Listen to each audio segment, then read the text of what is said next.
नमस्कार, आपके साथ मैं रीना झा बालियान।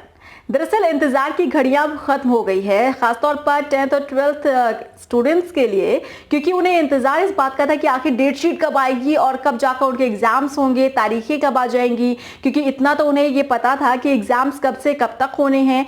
1 से 15 जुलाई के बीच में 10th और 12th के एग्जाम्स होने हैं, जो रह गए हैं कोरोना वायरस की वजह से, लॉकडाउन की वजह से आपके एग्जाम जो नहीं हुए थे, अब उनकी तारीखें आ गई है, यानी कि आपकी डेट शीट जो है वो आ चुकी है। अब मैं एक एक करके सिलसिलेवार तरीके से आप तक मैं डेट शीट आपकी पहुंचाऊंगी कि आपकी कौन से सब्जेक्ट के एग्जाम कौन सी तारीख को होने जा रहे हैं, कौन से दिन एग्जाम्स होंगे।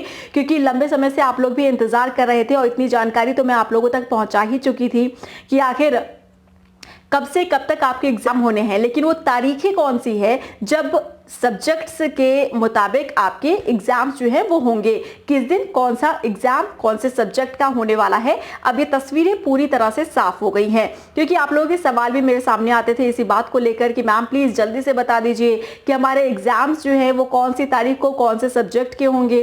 तो हालांकि अभी तक आपकी डेट शीट नहीं आई थी, लेकिन आज एचआरडी मिनिस्टर रमेश पोखरियाल निशंक की तरफ से खुद ट्वीट करके डेट शीट जो है वो सार्वजनिक की गई। तो इसीलिए ये जानना आपके लिए बहुत जरूरी है, जिसका इंतजार हो रहा था आप लोगों की तरफ से, अब वो इंतजार की घड़ियां खत्म हो गई है। तो अब एक एक करके बहुत ही बारीकी से मैं आपको बताने जा रही हूं कि एग्जाम्स आपके सब्जेक्ट के मुताबिक कौन से दिन कौन सी तारीख को होने जा रहे हैं। चलिए सबसे पहले हम बात कर लेते हैं 12th स्टैंडर्ड की, जो कि ऑल ओवर इंडिया में होने जा रहे हैं। वो आप ध्यान से सुनिएगा कि 1 से 15 के बीच में आपके एग्जाम्स होने जा रहे हैं। पहली तारीख यानी कि 1 जुलाई को 12th स्टैंडर्ड के बच्चों के लिए पहला एग्जाम जो है वो होम साइंस का रहने वाला है, यानी कि 1 जुलाई को होम साइंस का आपका एग्जाम होगा। उसके बाद हम बात करते हैं 2 जुलाई, इसमें आपका सब्जेक्ट है Hindi elective and Hindi core, ये ऑल ओवर इंडिया के लिए है। 3 जुलाई की बात करें तो तीसरा एग्जाम आपका फिजिक्स का है, नॉर्थ ईस्ट दिल्ली, जिसके आगे नॉर्थ ईस्ट दिल्ली है, यानी कि ये सिर्फ वहीं के लिए है जहां पर एग्जाम्स इनके रह गए हैं। जहां ऑल ओवर इंडिया है वहां पर, यानी कि पूरे इंडिया में यही तारीख को इस सब्जेक्ट के एग्जाम होने हैं। फिर हम बात करते हैं 4 जुलाई। 4 जुलाई को आपका सबसे इंपॉर्टेंट एग्जाम होने जा रहा है अकाउंटेंसी का, नॉर्थ ईस्ट दिल्ली में। और 6 जुलाई को आपका एग्जाम है केमिस्ट्री का, ये भी नॉर्थ ईस्ट दिल्ली में होने जा रहा है। उसके बाद हम आगे बढ़ते हैं, अगली तारीख आती है 7 तारीख। 7 जुलाई को आपके एग्जाम्स होंगे informatics practices new, computer science new, informatics practices old, computer science old, information technology, ये ऑल ओवर इंडिया के लिए है। उसके बाद अगली तारीख आती है 8 जुलाई, यानी कि 8 जुलाई। इसमें आपके सब्जेक्ट्स कौन कौन से हैं जिसके एग्जाम होने हैं 8 जुलाई को। इसमें English elective new, English elective C and English core. एक बार फिर से सुन लीजिए, 8 जुलाई के लिए English elective N, English elective C and English core, ये नॉर्थ ईस्ट के लिए है। आगे बढ़ते हैं, यहां पर है 9 जुलाई।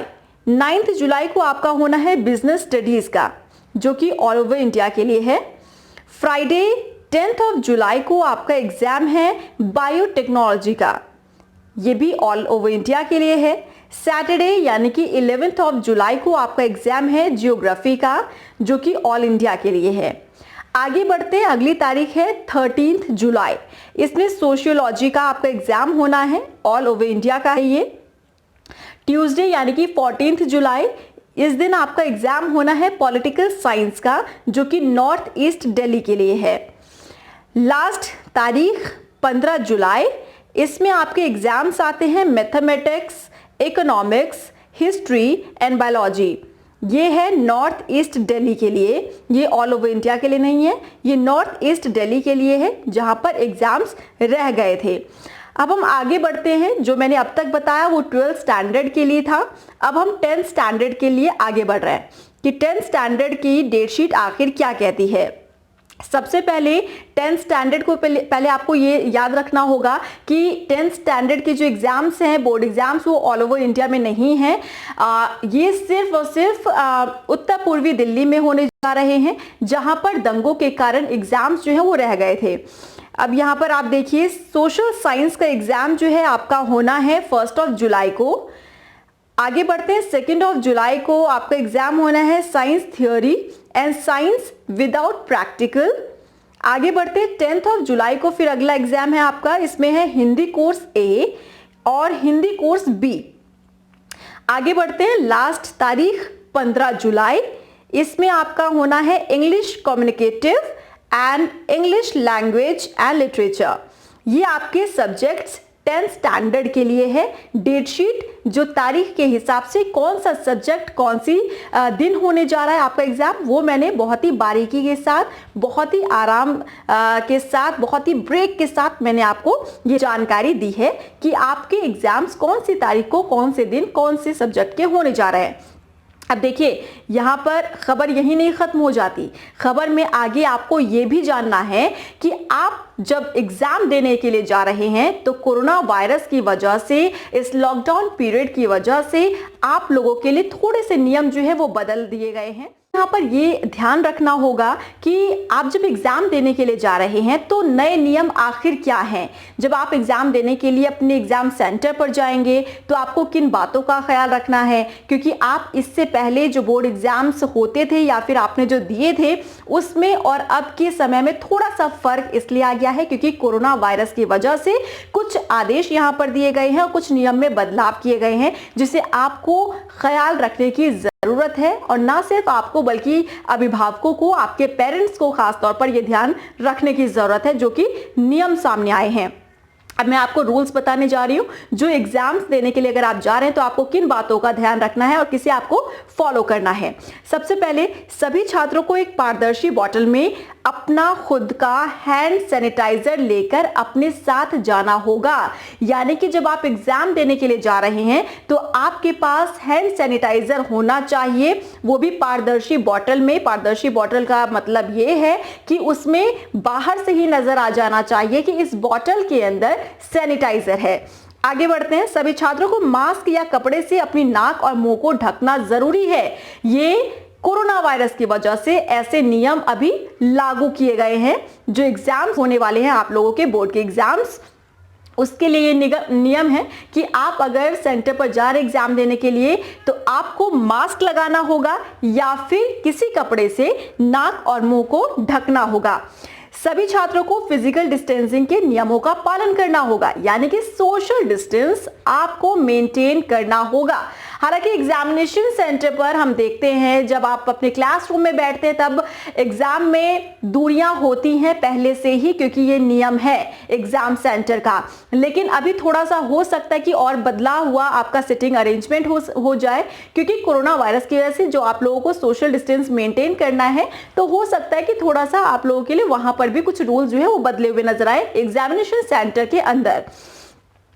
पेरेंट्स को अपने बच्चों को बताना होगा कि कोरोना वायरस को फैलने से रोकने के लिए क्या कुछ सावधानियां आपको बरतनी चाहिए। यानी कि अगर आप अभिभावक हैं, जो आप इस वीडियो को देख रहे हैं, आप पेरेंट्स हैं, तो आप अपने बच्चों को ये जरूर बताइएगा जो 1 से 15 तारीख के लिए एग्जाम देने के लिए जाएंगे अपने बोर्ड के एग्जाम्स, तो आप अपने बच्चों को जरूर बताइए कि कोरोना वायरस आखिर क्या है और कैसे उन्हें इससे बचने की जरूरत है। क्योंकि अब कोरोना वायरस जब से शुरू हुआ है तब से अब हो सकता है कि पहली बार वो अपने स्कूल या किसी सेंटर पर जा रहे हो एग्जाम देने के लिए, क्योंकि अभी तक लॉकडाउन की वजह से आप लोगों को अलाउ नहीं किया गया, स्कूल कॉलेजेस भी नहीं खोले गए हैं, तो इसीलिए आप लोगों को थोड़ा सा इस पर ध्यान देना होगा।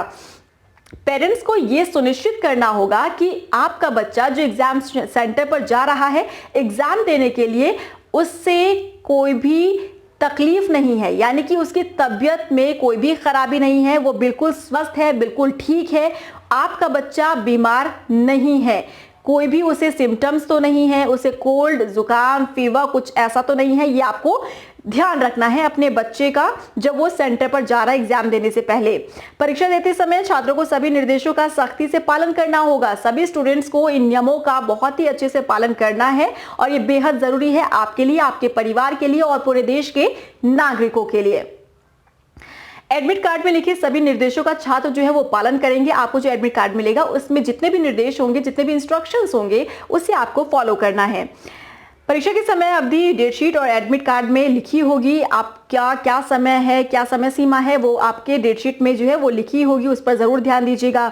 और वैसे ही आपकी आंसर शीट जिस तरह से पहले मिलती थी, जो टाइम लिमिट आपके लिए होता था एग्जाम करने का, वो एज इट इज रखा गया, उसमें कोई बदलाव नहीं है।